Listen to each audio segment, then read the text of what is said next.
Odia Bible क्विज्र ए विशेष कार्यक्रम में आपण प्रत्येक को स्वागत करे और नूतन दिवसर शुभेच्छा जनाए।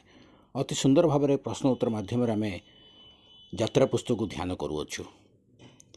गत काली जो प्रश्नटी पचरा जाइतिला ता थिला मूसांकर परिचारंकर नाम कौन। यार सठिक उत्तर होची जिहोशय। यात्रा पुस्तक 24 पर्व 13 पदरे आपण माने उत्तरटी पाई परिबे।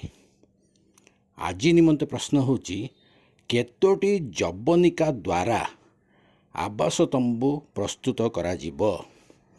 केतोटी जबनिका द्वारा आवास तंबू प्रस्तुत करा जिवो।